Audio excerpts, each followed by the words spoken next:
Hello everyone, we are at chapter 57, The Fire. Strange sounds were echoing from the far side of the pond.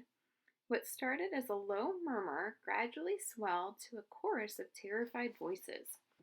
There was an eerie glow in that part of the forest, and a thick plume of smoke began rising up from the snowy treetops.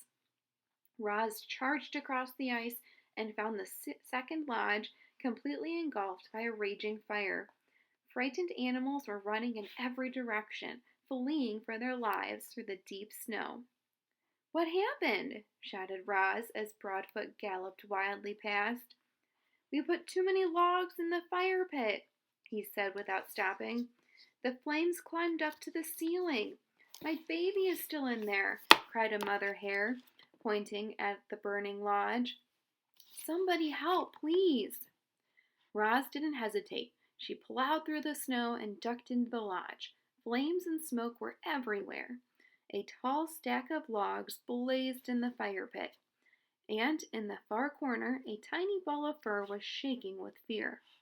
Crouching low, the robot wound her way beneath the smoke and around the flames and gently scooped up the young hare. "Do not worry," Roz yelled over the roar of the fire. "You are going to be okay." She turned to leave, but the doorway had started to crumble, so she shielded the hare with her body and smashed right through the walls of the lodge. Sizzling pieces of wood went flying as the robot and the hare burst outside into the soft snow. "Oh, darling, you're all right," cried the mother hare, pulling her daughter close. "Thank you for saving my baby, Roz." Now that everyone was safely out, the robot turned her attention to putting out the fire. Her glowing eyes darted around as she computed a plan. Then, with all the strength in her legs, Roz launched herself high up into the snowy branches of the nearest pine tree. A moment later, the tree was shaking violently, and heaps of snow were sliding from its branches and pouring onto the flames like an avalanche. Steam hissed up through the smothering mound of snow. The flames quickly died, the snow quickly melted, and within minutes all that remained was the charred foundation of the lodge. Roz dropped down from the tree and waited as the frightened animals slowly returned. Then she said to them, "Would you like another lodge?"